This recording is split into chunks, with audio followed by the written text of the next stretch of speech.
কলকাতায় এক অনুষ্ঠানে বলেছেন, দেশের উন্নয়নে সমাজকে সংগঠিত করা প্রয়োজন। ভারত স্পষ্ট জানিয়েছে, ভিয়েনা কনভেনশন অনুসারে নিজেদের ভূখণ্ডে বিদেশি মিশন এবং আধিকারিকদের নিরাপত্তা নিশ্চিত করতে দেশ প্রতিশ্রুতিবদ্ধ। দুবাইয়ে অনূর্ধ্ব-19 এশিয়া কাপ ক্রিকেটে পাকিস্তান ভারতকে 151 রানে হারিয়ে দিয়েছে। আসছি বিস্তারিত খবরে। প্রধানমন্ত্রী নরেন্দ্র মোদী বলেছেন, 2014 থেকে গত এক দশকে দেশে ইউরিয়া সারের উৎপাদন 225 লক্ষ মেট্রিক টন থেকে বেড়ে 306 লক্ষ মেট্রিক টনে পৌঁছেছে। প্রধানমন্ত্রী আজ ডিব্রুগড় জেলার নামরূপে 10,601 কোটি টাকার একটি সার কারখানার ভিত্তিপ্রস্তর স্থাপন করে একথা বলেন।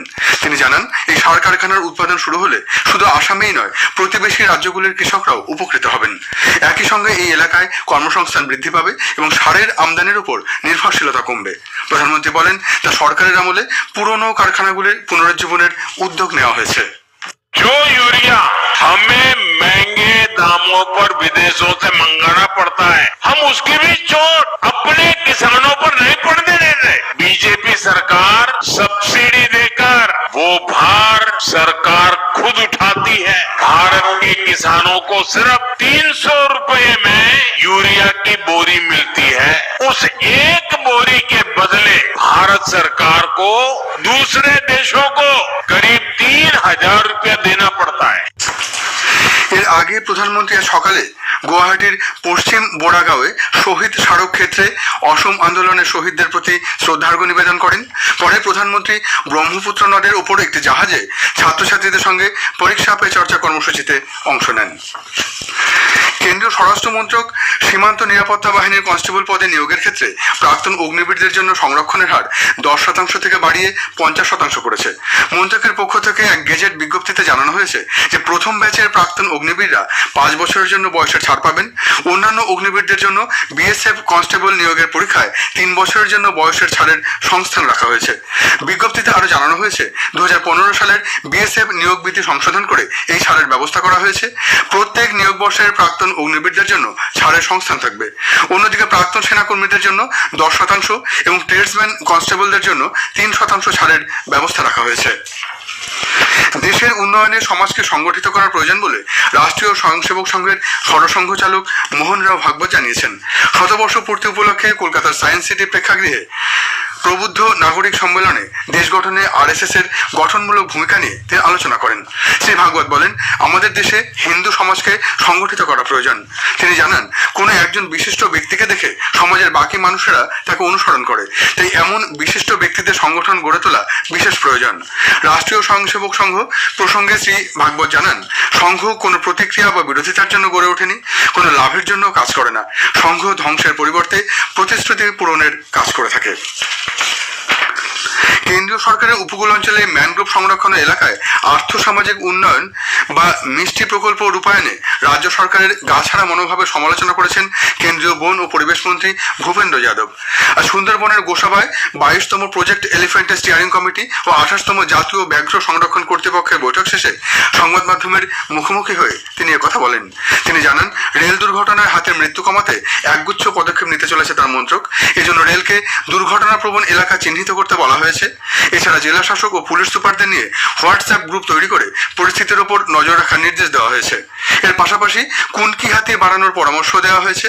হাতির হামলায় মৃতদের ক্ষতিপূরণ দেওয়ার প্রক্রিয়া সহজ করা হবে বলেও তিনি জানিয়েছেন।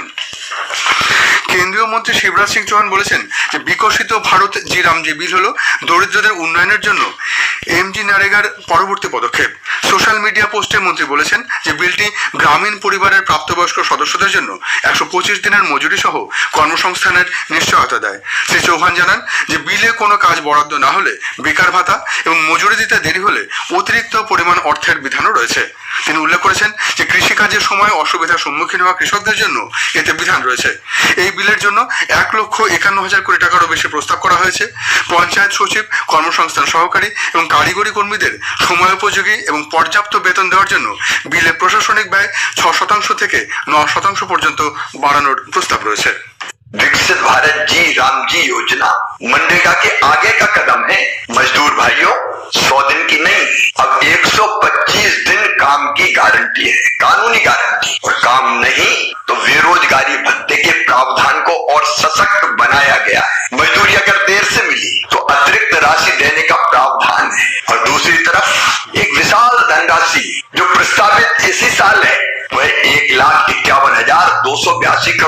से भी ज्यादा, ताकि रोजगार देने के लिए पर्याप्त पैसा हो और उस पैसे से गांव का संपूर्ण विकास हो। খবর শুনছেন আকাশবাণী থেকে। ভারত স্পষ্ট জানিয়েছে যে নতুন দিল্লিতে বাংলাদেশ হাই কমিশনের বাইরে জড়ো হওয়া বিক্ষোভকারীরা নিরাপত্তা বেষ্টনী ভাঙার কোনো চেষ্টা করেনি। বিদেশ মন্ত্রক জানিয়েছে বাংলাদেশের ময়মনসিংহে দীপু চন্দ্র দাসের ভয়াবহ হত্যার প্রতিবাদে গতকাল বাংলাদেশ হাই কমিশনের সামনে প্রায় 20 থেকে 25 জন যুবক জড়ো হয়ে স্লোগান দেয়। এতে আরো বলা হয়েছে যে বিক্ষোভকারীরা বাংলাদেশের সকল সংখ্যালঘুদের সুরক্ষার আহ্বান জানিয়েছে।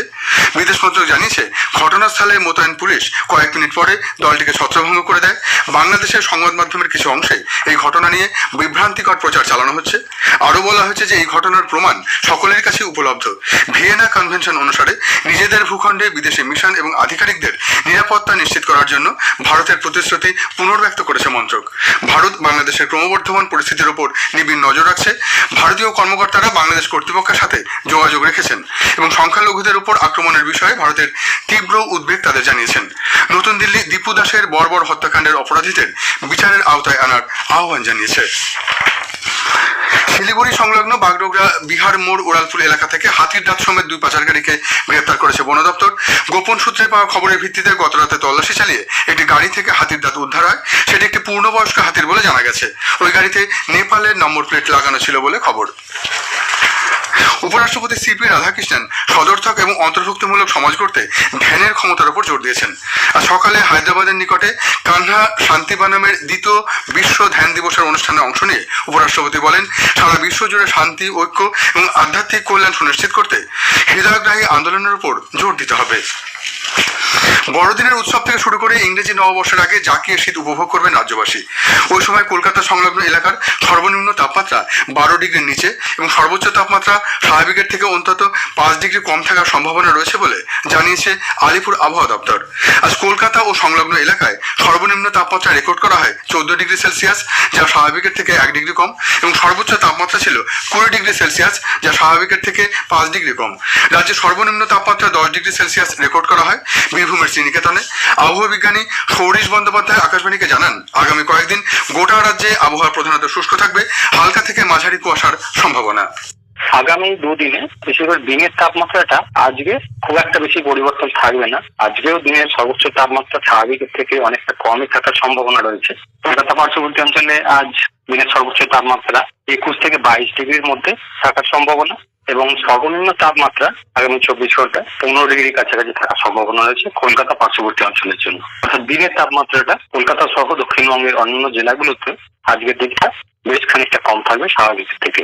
আগামীকাল থেকে দিনের তাপমাত্রা খানিকটা বাড়ার সম্ভাবনা রয়েছে।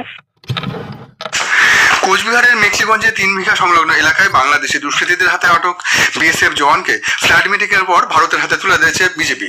আজ ভোরে ঘন কুয়াশায় সীমান্ত দিয়ে গরু পাচারের সময় ওই জওয়ান বাংলাদেশি দুষ্কৃতীদের বাধা দিলে তাকে তুলে নিয়ে গিয়ে আটকে রাখা হয়। পরে তাকে তুলে দেওয়া হয় বাংলাদেশ বর্ডার গার্ডের হাতে।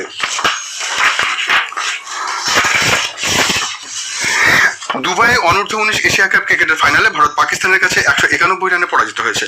টসে জিতে ভারত পাকিস্তানকে ব্যাট করতে পাঠালে পাকিস্তান 50 ওভারে 8 উইকেটে 347 রান করে। জবাবে ব্যাট করতে নেমে ভারত 26 ওভার 2 বলে 156 রান করে অল আউট হয়ে যায়। শেষ করার আগে বিশেষ খবর আরেকবার। প্রধানমন্ত্রী আজ ডিব্রুগড়ে 10,601 কোটি টাকার একটি সার কারখানার ভিত্তিপ্রস্তর স্থাপন করে বলেছেন, গত 1 দশকে দেশে ইউরিয়া সারের উৎপাদন বৃদ্ধি পেয়ে 306 লক্ষ মেট্রিক টনে পৌঁছেছে। সরকার সীমান্ত নিরাপত্তা বাহিনীর কনস্টেবল পদে নিয়োগের ক্ষেত্রে প্রাক্তন অগ্নিবীরদের জন্য সংরক্ষণের হার 10% থেকে বাড়িয়ে 50% করেছে। দুবাইয়ে অনূর্ধ্ব-19 এশিয়া কাপ ক্রিকেটের ফাইনালে পাকিস্তান ভারতকে 191 রানে হারিয়ে দিয়েছে। খবর এখনকার মতো এ পর্যন্ত। এরপরে শুনুন গ্রামীণ সংবাদ 6টা বেজে 35 মিনিটে।